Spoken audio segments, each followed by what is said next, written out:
el siglo XIV, cuando la Iglesia atravesaba una de sus crisis más profundas, cuando el poder espiritual parecía haberse mezclado demasiado con la política, y cuando incluso el Papa ya no vivía en Roma, apareció una joven.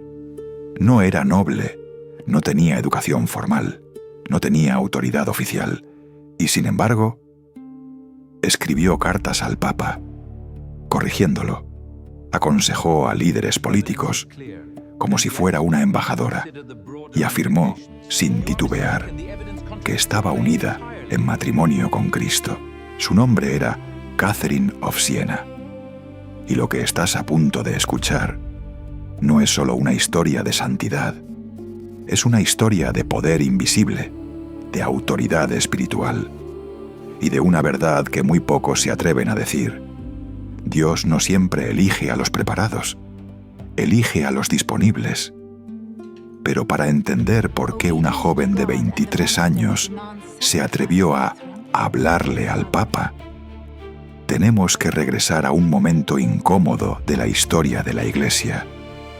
Un momento que muchos prefieren no mencionar, el llamado cautiverio de Aviñón.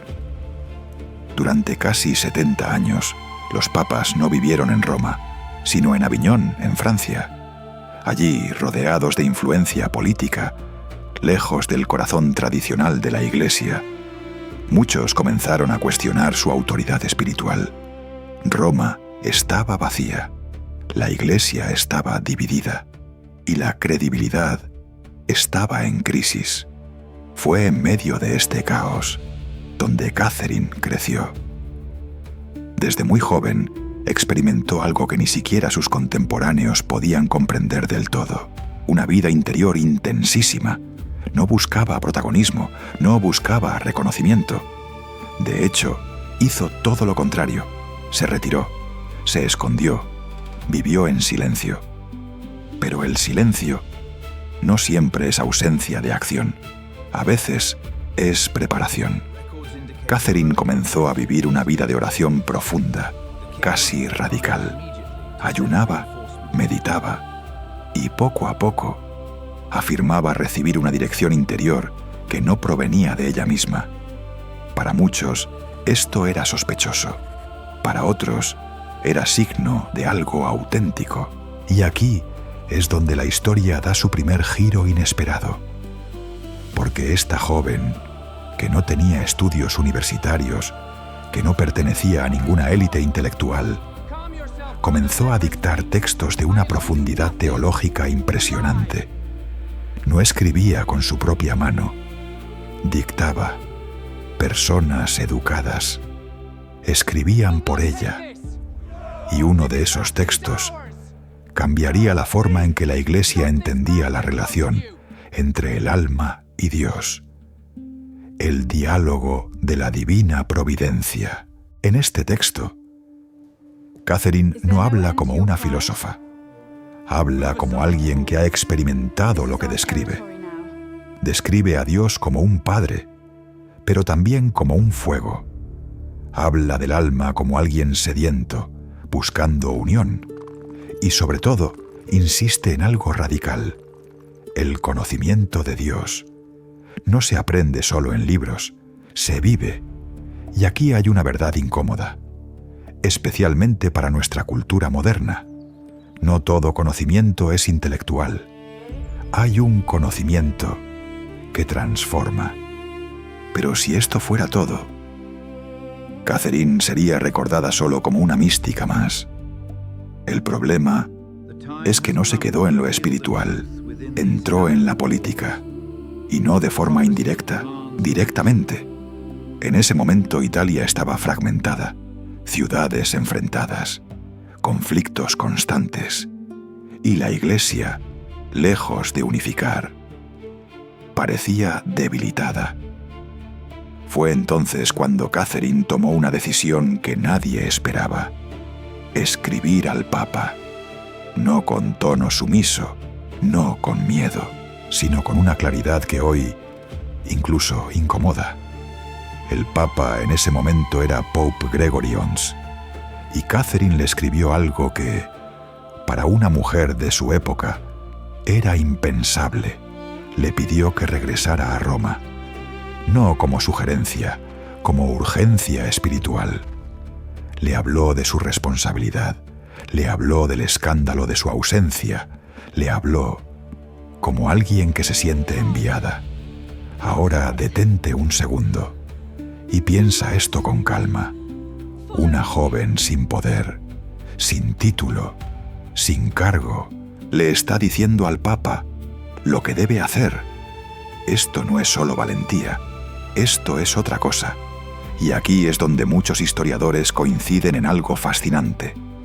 No fue su autoridad institucional, fue su autoridad espiritual, porque sus palabras no eran vacías, tenían peso, tenían coherencia con su vida, tenían fuego. Y poco tiempo después, algo ocurrió. El Papa regresó a Roma. Sí, hubo múltiples factores políticos, pero ignorar la influencia de Catherine sería ignorar una pieza clave del rompecabezas. Aquí aparece una de las verdades más profundas de esta historia. El poder que transforma la historia no siempre es visible, pero la historia de Catherine no se detiene aquí, porque lo que viene es quizás lo más desconcertante, lo más difícil de entender y lo más polémico. Catherine afirmó haber vivido algo que la tradición cristiana llama matrimonio místico, unión con Jesus Christ, no simbólica, real, en su experiencia interior. Relató una visión donde Cristo le entrega un anillo invisible, un signo de unión total.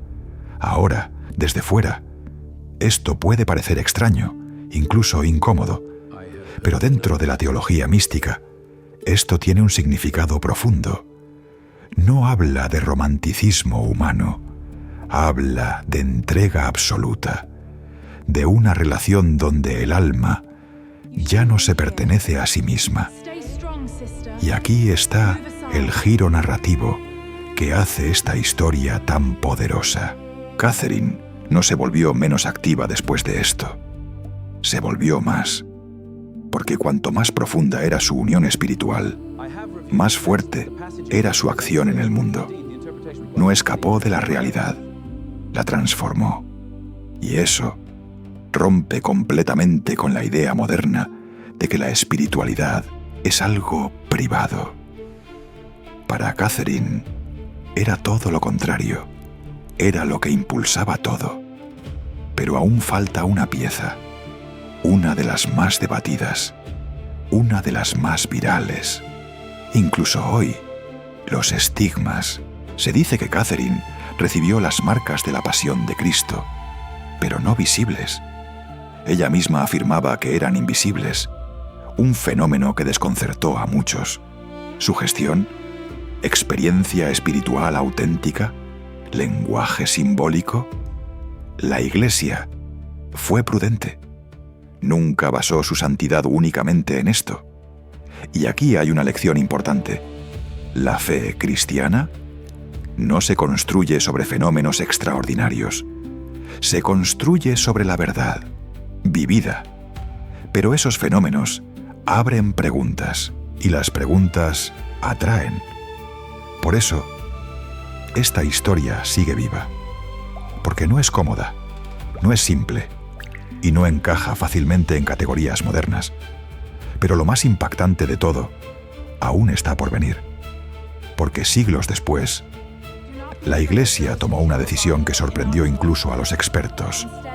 Catherine sería proclamada doctora de la Iglesia, un título reservado a quienes han enseñado con profundidad universal. Y lo hizo Pope Paul VI en 1970. Una mujer sin educación formal, en un mundo dominado por hombres, reconocida como maestra de la Iglesia universal. ¿Por qué? ¿Qué vio la Iglesia en ella que otros no vieron? Eso es lo que vamos a descubrir en la siguiente parte. Porque la verdadera pregunta no es quién fue Catherine, sino por qué. Su voz sigue resonando hoy. La historia se detuvo en un punto clave. Una joven sin poder había hablado y el Papa escuchó. Pero lo que ocurrió después no fue un final, fue el comienzo del momento más peligroso de su vida, porque cuando alguien toca el poder responde. Tras el regreso del Papa a Roma, la tensión no desapareció. Italia seguía dividida, las ciudades seguían en conflicto y la Iglesia aún no estaba unida. De hecho, estaba a punto de entrar en una de sus crisis más oscuras, el gran cisma de Occidente. Un periodo en el que no habría uno, sino varios papas reclamando autoridad, confusión, división y una pregunta que nadie podía responder con certeza. ¿Dónde está la verdadera Iglesia? En ese momento, muchos habrían elegido el silencio. Catherine, no. Ella ya no era solo una joven mística, era una figura incómoda, porque decía lo que otros no se atrevían a decir, y lo hacía con una claridad que desarmaba. Viajó, mediaba, escribía, cartas a líderes políticos, cartas a clérigos, cartas al mismo Papa. Pero estas cartas no eran diplomáticas en el sentido moderno, eran directas, a veces duras, a veces urgentes, siempre centradas en una idea. La Iglesia debía volver a su esencia, no al poder, no a la política, a Cristo. Y aquí aparece una de las tensiones más profundas de toda esta historia. ¿Cómo puede alguien profundamente espiritual involucrarse tan intensamente en la política? La respuesta de Catherine es radical, porque para ella no había separación. La verdad no es privada, la verdad transforma estructuras. Por eso, cuando veía corrupción, hablaba. Cuando veía miedo, confrontaba. Cuando veía división, intervenía. No desde la ambición, desde la misión. Y eso es lo que la hacía peligrosa, porque una persona que no busca poder no puede ser manipulada por él.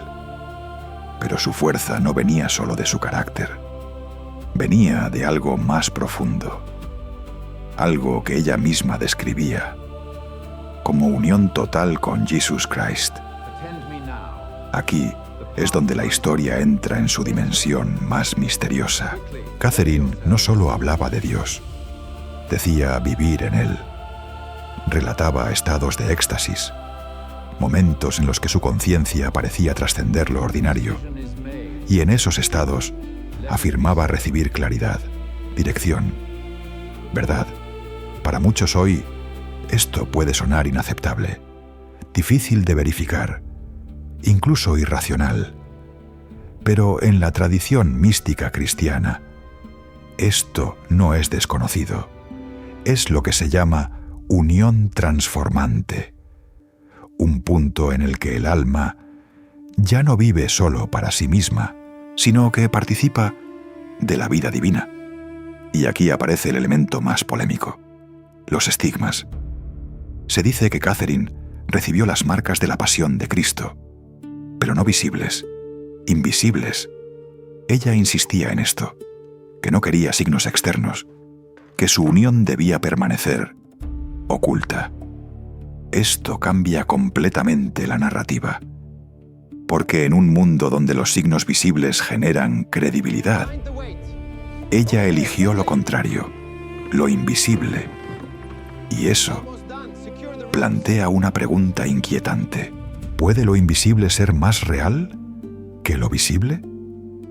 Desde la teología, la respuesta es sí, porque la fe cristiana no se basa en lo que se ve, sino en lo que se cree y se vive.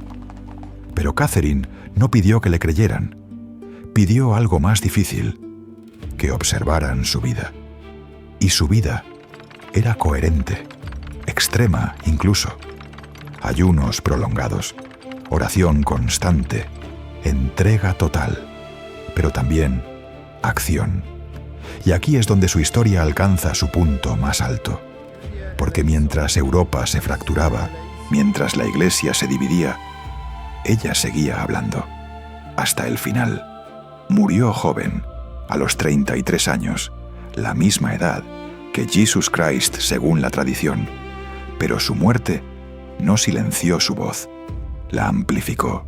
Sus escritos comenzaron a circular, sus ideas a influir, su ejemplo a incomodar. Y siglos después, la Iglesia tuvo que tomar una decisión.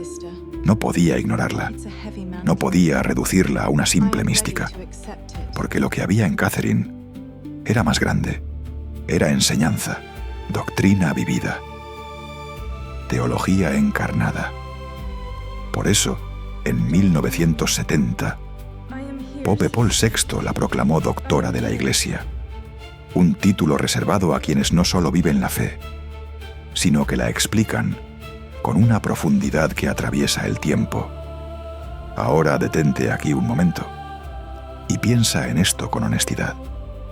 Una mujer sin educación formal, sin poder institucional, sin influencia política oficial, termina siendo reconocida como maestra universal.